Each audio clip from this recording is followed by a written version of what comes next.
ഹിന്ദുമതത്തോട് സംബന്ധിച്ച് എല്ലാ കാര്യത്തോടും നീരസഭാവവും നിരാശഭാവവും നിന്ദാഭാവവും ഉണ്ടാവുക എന്നുള്ളത് അത്യന്തം അപലപനീയമാണ്. നമ്മുടെ കുട്ടികളെയൊന്നും ജെൻസി എന്ന് വിളിക്കുന്ന 2000-ന് ശേഷം പറഞ്ഞ ഒത്തിയൊന്നിനും പ്രഭാഷണത്തിൻ്റെ 4 അയലത്ത് കാണാൻ പൊതുവേ കാണാറില്ല. കാരണം അവർ വിചാരിക്കുന്നത് ഇതൊക്കെ പഠിച്ചുകൊണ്ട് എനിക്ക് എന്താ ഗുണം, ആ സമയം ഞാൻ ഗെയിം കളിക്കാം, ആ സമയം അല്ലെങ്കിൽ ഞാൻ വെറുതെ സ്വറ പറഞ്ഞിരിക്കാം, അല്ലെങ്കിൽ ഇന്റർനെറ്റ് എന്താ ഒരു പേര് ഇൻസ്റ്റാഗ്രാമിലോ ഒക്കെ പോയിരിക്കാം എന്നാണ് അവർ വിചാരിക്കുന്നത്. പക്ഷെ അവർ ചിന്തിക്കേണ്ടത് അവർക്കും 40 വയസ്സാകും. 40 വയസ്സ് ഒരു ടേണിംഗ് പോയിന്റാണ്. ഒരു മനുഷ്യൻ ലോകം പൂർണ്ണമായും നല്ലതല്ല എന്ന് തിരിച്ചറിയുന്ന ഒരു കാലഘട്ടമാണ് 40-ാം വയസ്സ്. ലോകം അത്ര സുഖകരമല്ല ജീവിച്ചു പോവാൻ, അത്ര സുഖകരമായൊരു അന്തരീക്ഷമല്ല എന്നൊക്കെ ഒരു മനുഷ്യൻ ചതി തിരിച്ചറിയുന്ന കാലഘട്ടമാണ്. ഒരുവൻ ചതി തിരിച്ചറിയുമ്പോഴാണ് അവന് പല ഉണർവുകളുണ്ട്, പല ചിന്തകളുണ്ടാവുന്നത്.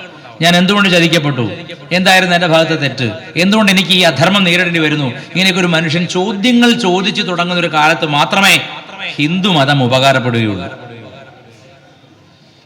അതുവരെ കേവലം ക്ഷേത്രഭക്തിയാണ്. ഈശ്വര പരീക്ഷ പാസ്സാക്കണേ, ഈശ്വര എനിക്ക് ലോട്ടറി അടിക്കണേ, ഈശ്വര എനിക്ക് അടുത്ത ഇലക്ഷനിൽ ജയിക്കാൻ പറ്റണേ, ഈശ്വര എൻ്റെ മകളുടെ കല്യാണം നടക്കണേ, ഭഗവാനെ എൻ്റെ പറമ്പ് വിറ്റുപോയി കാശ് കിട്ടണേ, ഇങ്ങനെയൊക്കെ പല പല ചിന്തകളാണ് മനുഷ്യൻ. ആ ചിന്തകൾ അതിൻ്റെ അടിസ്ഥാന ധർമ്മം നിർവഹിക്കുന്നത് ലൗകികമായ ഗൗണമായ ഭക്തിയാണ്. ഭക്തിയുടെ ഗൗണമായ പടിയാണത്.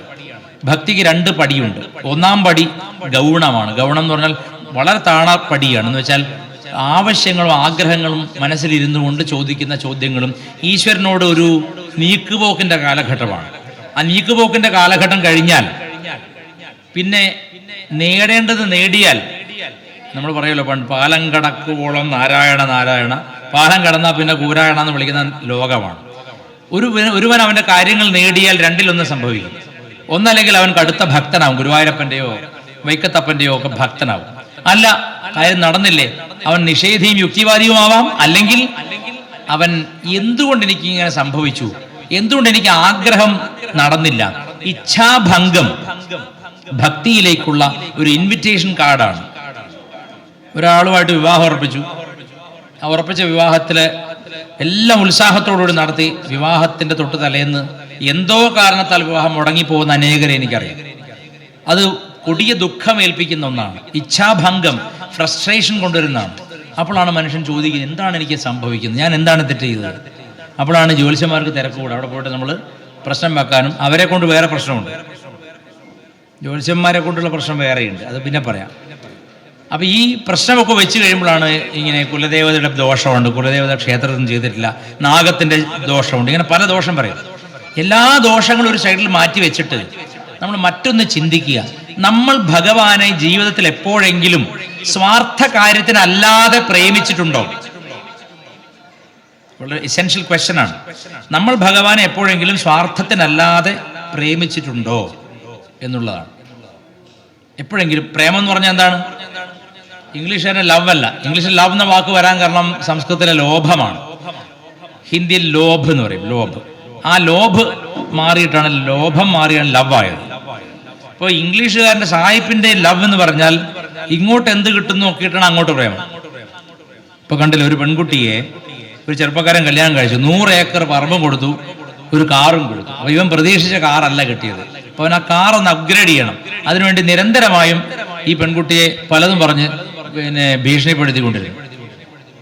അത് മാത്രമല്ല, ആ കുട്ടി ലേശം ബുദ്ധിമാന്തിയുള്ള കുട്ടിയുമാണ്. ഉത്തര എന്ന് പറഞ്ഞ കുട്ടി അല്ലേ, ഉത്തര പാവം കുട്ടി. എൻ്റെ മനസ്സിൽ നിന്ന് വാർത്ത മായില്ല. കൊല്ലം ജില്ലയിലാണെന്ന് എൻ്റെ ഓർമ്മ. ഈ പരമദുഷ്ടൻ പാമ്പിനെ കൊണ്ടുവന്ന് അവളെ കടിപ്പിച്ചു കൊന്നു എന്ന് പറയുമ്പോൾ അതെന്താണത്? അതായത് അത് ലവാണ്. ഇവരെ എന്താണ് ഐ ലവ് യു പരിപാടിയാണ്. അതായത് നിന്റെ ലാഭം എനിക്ക് കിട്ടിയാൽ പൂർണ്ണമായും നീ ഞാൻ ഉദ്ദേശിക്കുന്ന ലാഭം എനിക്ക് തന്നാൽ ഞാൻ നിന്നെ അങ്ങോട്ട് സ്നേഹിക്കും, ഇല്ലെങ്കിൽ ഇല്ല, അല്ലെങ്കിൽ കൊല്ലാൻ പോലും മടിക്കില്ല. എന്നാൽ പ്രേമം എന്ന വാക്ക് അങ്ങനെയല്ല. ഒരൊറ്റ മതമുണ്ട് ഉലകിനുയരായി, പ്രേമമതൊന്നല്ലോ എന്നാണ് ഉള്ളൂർ പാടിയത്. ലോകത്തിനെ നയിക്കുന്ന പ്രേമം എന്താണ്? നിസ്വാർത്ഥതയുടെ പര്യായമാണ് പ്രേമം. ഭഗവാനെ ഗുരുവായൂരപ്പ എൻ്റെ മോൻ്റെ കല്യാണം പെട്ടെന്ന് നടത്തി തരണേ എന്ന് പറയുമ്പോൾ നിങ്ങൾക്കൊരു ആവശ്യമുണ്ട്. ആവശ്യം നടക്കാനാണ് ഗുരുവായൂരപ്പ എന്ന് വിളിക്കുന്നത്. ഗുരുവായൂരപ്പൻ ചിലപ്പോൾ തമാശയ്ക്ക് നടത്തി തന്നില്ലെങ്കിലോ പിന്നെ ഗുരുവായൂരപ്പൻ്റെ പേര് മാറും. പര്യായങ്ങൾ ഇടാൻ തുടങ്ങി. ഈ ഗുരുവായൂരപ്പന് ഒരു ഗുണമില്ലെന്ന് പറയുന്നുള്ളൂ. അപ്പൊ ഏതൊരു ഭക്തിയിലും സ്വാർത്ഥം ഉൾക്കൊണ്ടിരിക്കുന്നുണ്ട്.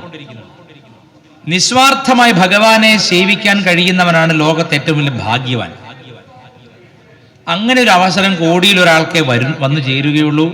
ഒരു കുറൂരമ്മയ്ക്കോ ഒരു പൂന്താനത്തിനോ മാത്രമേ അത് വരൂ.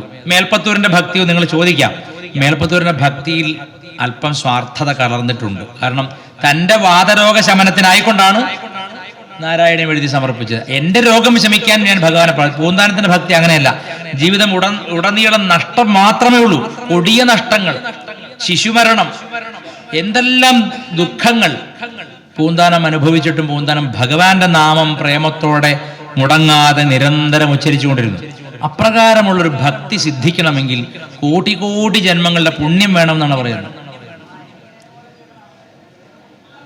അപ്പൊ ഭഗവാനെ നിങ്ങൾ ജീവിതത്തിൽ എപ്പോഴെങ്കിലും എൻ്റെ സ്വാർത്ഥത്തിനല്ലാതെ ഒരിക്കലെങ്കിലും നാരായണ നമഃശിവായ എന്നോ ഉച്ചരിച്ചിട്ടുണ്ടോ എന്ന് സ്വയം ചോദിക്കണം. ഇപ്പൊ നമ്മൾ ക്യൂവിൽ നിൽക്കുന്നുണ്ട്, ദീപാരാധന തൊഴുന്നുണ്ട്. ആവശ്യങ്ങളുടെ കെട്ടഴിക്കാതെ പ്രേമത്തോടെ കൃഷ്ണ ഗുരുവായൂരപ്പാന്നോ ഹരേ രാമ എന്നോ ഓം നമഃശിവായ എന്നോ ജപിച്ചിട്ടുണ്ടോ മനസ്സിൽ എപ്പോഴെങ്കിലും? അങ്ങനെ ഉണ്ടെങ്കിൽ അതിനാണ് ഭഗവാൻ മാർക്കിടുന്നത്. അതിനാണ് നിങ്ങൾക്ക് വേണ്ടുന്ന ചോദിക്കാതെ തന്നെ തരാനുള്ള അനുഗ്രഹം കിട്ടുന്നത്. ഇല്ലെങ്കിൽ നിങ്ങൾ ഭക്തരല്ല. ഒരു കമ്പോളത്തിൽ ചെന്ന് ആവശ്യമുള്ള പച്ചക്കറിയോ മറ്റോ വിലപേശി വാങ്ങുന്ന ഒരു വിലപേശൽ നടക്കുന്നുണ്ട്, സ്വാർത്ഥം നടക്കുന്നുണ്ട്. അതുകൊണ്ട് അത്തരത്തിലുള്ള സ്വാർത്ഥഭക്തിക്ക് ഈട് കുറവാണ്. ആ സ്വാർത്ഥഭക്തിയുടെ പേരാണ് ഗൗണഭക്തി. ഞാൻ പൂന്താനത്തിന്റെ ഭക്തി പറഞ്ഞു, മീരാബായുടെ ഭക്തി, ഹനുമാന്റെ ഭക്തി, ഗോപികമാരുടെ ഭക്തി, ഇതെല്ലാം പരാഭക്തിയാണ്. ഈ പരാഭക്തിയുടെ അവസ്ഥയാണ് ഒരു മനുഷ്യനെ മോക്ഷത്തിലേക്ക് നയിക്കുന്നത്. മോക്ഷം എന്ന് പറഞ്ഞാൽ എന്താണ്?